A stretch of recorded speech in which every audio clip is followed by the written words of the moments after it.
യേശുവിൽ ഏറ്റവും സ്നേഹം നിറഞ്ഞ മാതാപിതാക്കളെ, സഹോദരി സഹോദരന്മാരെ, പ്രിയ കുഞ്ഞുമക്കളെ, നല്ലൊരു ദിവസം അച്ഛൻ ആശംസിക്കുന്നു. ആശംസിക്കുക മാത്രമല്ല, അങ്ങനെ ആകട്ടെ എന്ന് പ്രാർത്ഥിക്കുന്നു. ഇപ്പോൾ സമയം രാവിലെ 5 മണിയാണ്. അപ്പോൾ ഇന്നത്തെ വിശുദ്ധ കുർബാനയിൽ പങ്കെടുത്ത് നിങ്ങൾ പ്രാർത്ഥിക്കുമ്പോൾ ദിവസം നല്ലതാകാൻ വേണ്ടി പ്രാർത്ഥിക്കണം. കൂടാതെ ഈ വാഗ്ദത്ത വചനത്തിൽ പങ്കെടുത്ത് പ്രാർത്ഥിക്കുന്ന നിങ്ങളെല്ലാവരെയും അച്ഛൻ ഓർക്കാം കേട്ടോ.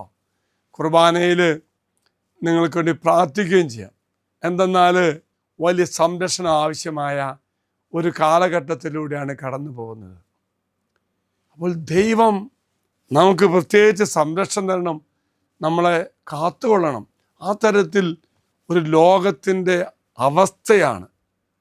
ആ ലോകത്തിൻ്റെ അവസ്ഥയെക്കുറിച്ച് സങ്കീർത്തനായ ദാവീദ് പറയുന്നതാണ്. സങ്കീർത്തനം 12, 1 മുതൽ 4 വരെ വാക്യം. ആ വചനം നമുക്കൊന്ന് കേൾക്കാം. ദാവീദിൻ്റെ പ്രാർത്ഥന എങ്ങനെയാണ്? കർത്താവേ, സഹായിക്കണമേ, ദൈവഭക്തർ ഇല്ലാതായിരിക്കുന്നു, മനുഷ്യമക്കളിൽ വിശ്വസ്തരും ഇല്ലാതായി. അപ്പോൾ പ്രിയമുള്ളവരെ, ഒന്ന് ശ്രദ്ധിച്ച്, സങ്കീർത്തനം 12, 1 മുതൽ 4 വരെയുള്ള വാക്യങ്ങൾ പറയുന്നു. ഒരു പ്രാർത്ഥനയാണ് ദാവീദിൻ്റെ. ഈ ലോകത്തിൻ്റെ അവസ്ഥയെ കണ്ടുകൊണ്ട് ദാവീദ് ദൈവത്തോട് സഹായം ആവശ്യപ്പെടുക. കർത്താവെ, സഹായിക്കണമേ. എന്നിട്ട് പറയാണ്, ദൈവഭക്തർ ഇല്ലാതായിരിക്കുന്നു. അതുമാത്രമല്ല, മനുഷ്യമക്കളിൽ വിശ്വസ്തരും ഇല്ലാതായിരിക്കുന്നു. എന്നിട്ട് ഈ കാലഘട്ടത്തിന് ഏറ്റവും അനുയോജ്യമായ വചനമാണ്. ദാവീദ് എന്താ പറയുന്നത്? ഓരോരുത്തരും അയൽക്കാരോട് അസത്യം പറയുന്നു. അപ്പോൾ ഓരോരുത്തരോടും പരസ്പരം അസത്യം പറയുക. വീണ്ടും അവരുടെ അധരങ്ങളിൽ മുഖസ്തുതിയും ഹൃദയത്തിൽ കാപട്യവുമാണ്. പ്രിയമുള്ള സഹോദരി സഹോദരന്മാരെ, ഇന്നത്തെ ലോകത്തിൻ്റെ അവസ്ഥയാണ്. അച്ഛനോടെ ആ വചനം പറയാം. ഓരോരുത്തരും അയൽക്കാരോട് അസത്യം പറയുക. എന്തുകൊണ്ടാ? ദാവീദ് പറഞ്ഞെങ്ങനെയാ? കർത്താവ് സഹായിക്കണം. കാര്യം ഇതാ, ദൈവഭക്തി ഇല്ലാതായിരിക്കുന്നു, മനുഷ്യരിൽ വിശ്വസ്തരും ഇല്ലാതായി. കൂടാത്തതിന് ഓരോരുത്തരും എല്ലാവരോടും, പ്രത്യേകിച്ച് അയൽക്കാർ, അസത്യം പറയുന്നു. അവരുടെ അധരങ്ങളിൽ മുഖസ്തുതിയാ, ഹൃദയത്തിൽ കാപട്യവും. അധരങ്ങളിൽ മുഖസ്തുതിയും ഹൃദയങ്ങളിൽ കാപട്യവും. അതുകൊണ്ട് ദാവീദ് പറയാണ്, എന്ത് പറയുന്നു? അവർ നാവ് കൊണ്ടാണ് ജയിക്കുന്നത്, അധരങ്ങൾ നുണയുണ്ട്. അപ്പം അങ്ങനെ അവസ്ഥയിൽ ആരുണ്ട് ഞങ്ങളെ നിയന്ത്രിക്കാൻ എന്ന് അവർ പറയുന്നു.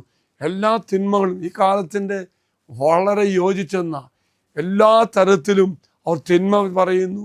അവർ അഹങ്കാരത്തോടെ പറയാണ്, ആരുണ്ട് ഞങ്ങളെ നിയന്ത്രിക്കാൻ? ഞങ്ങൾ കള്ളം പറയും, ഭോഷ്ട് പറയും, അഹങ്കാരം പറയും, തിന്മ നിരൂപിക്കും. ഈ തിന്മയുടെ ലോകത്തു നിന്നും ഞങ്ങൾ ആരും നിയന്ത്രിക്കാൻ ഇല്ല എന്ന്. ഞങ്ങളുടെ ജീവിതം ഞങ്ങൾ ഇഷ്ടമായി ജീവിക്കുന്നു. ആ സമയത്ത് ദാവീദിൻ്റെ ഒരു പ്രാർത്ഥനയാണ്, കർത്താവെ രക്ഷിക്കണം, വിജയം നൽകണം. മറക്കരുത്, ഓരോ പ്രഭാതത്തിലും നമ്മൾ ഈ തരത്തിൽ ലോകത്തിലൂടെ കടന്നു പോകുന്ന വ്യക്തികളാണെന്ന ചിന്ത വരുമ്പോൾ നമുക്കൊന്നും ചെയ്യാൻ പറ്റത്തില്ല. ദൈവമായ കർത്താവ്, ആ കർത്താവ് രക്ഷിക്കണം. അതുകൊണ്ടാണ് ദാവീദ് രാജാവ് പറയുന്നത്, ഇങ്ങനെ തിന്മ നിറഞ്ഞ ലോകത്ത് ഞങ്ങളായിരിക്കുമ്പോൾ നീ ഞങ്ങളെ രക്ഷിക്കണം, നീ ഞങ്ങൾക്ക് വിജയം നൽകണം.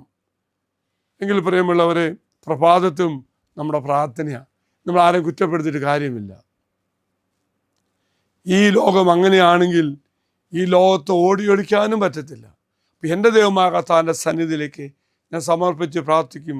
ദൈവനാമത്തിൽ എനിക്ക് വിജയം നൽകണം, എനിക്ക് സംരക്ഷണം തരണം.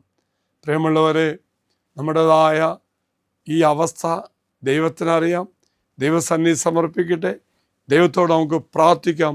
ദൈവം നമുക്ക് വേണ്ടി പ്രവർത്തിക്കും. എങ്കിൽ പ്രിയമുള്ളവരെ, ഇതാ വാഗ്ദത്ത കൂടാരം. ഈ വാഗ്ദത്ത കൂടാരത്തേക്ക് നമ്മുടെ നിയോഗം സമർപ്പിക്കാം. ധൈര്യം കിട്ടാൻ, ശക്തി കിട്ടാൻ, ലോകമെല്ലാം തിന്മയോടെ കടന്നു പോകുമ്പോൾ, തിന്മ നിരൂപിക്കുമ്പോൾ, തിന്മ പറയുമ്പോൾ നമുക്ക് പ്രാർത്ഥിക്കാം. കർത്താവ് വിജയം നൽകണം, സംരക്ഷണം നൽകണം. ആവശ്യങ്ങൾ സമർപ്പിച്ചോളൂ, നിയമങ്ങൾ സമർപ്പിച്ചോളൂ. ഇത് വാഗ്ദത്ത പേടകത്തിലേക്ക്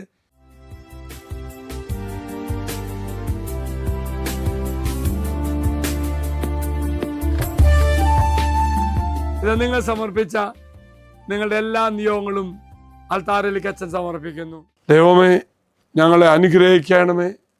കർത്താവേ, പ്രത്യേകിച്ച് പ്രാർത്ഥിക്കുന്നു, ലോകത്തിൻ്റെ വക്രതയിൽപ്പെട്ട് ജീവിക്കാതെ നീ തന്ന രക്ഷയും അനുഗ്രഹം സ്വീകരിച്ചുകൊണ്ട് കർത്താവേ, ഈ ദിവസം ജീവിക്കാൻ നീ ഞങ്ങളെ അനുഗ്രഹിക്കണമേ. അച്ഛനീശ്വരാശ്വാസം തരാം. നമ്മുടെ കർത്താവായ ശമിശാ കൃപയും പിതാവായ ദൈവത്തിൻ്റെ സ്നേഹവും പരിശുദ്ധാത്മാവിൻ്റെ സഹവാസവും നാം എല്ലാവരോടും കൂടെ ഉണ്ടായിരിക്കട്ടെ, ഇപ്പോഴും എപ്പോഴും എന്നേക്കും. ആമേൻ. ഒരു നല്ല ദിവസം ആശംസിക്കുന്നു. കർത്താവ് നിങ്ങളെ അനുഗ്രഹിക്കട്ടെ.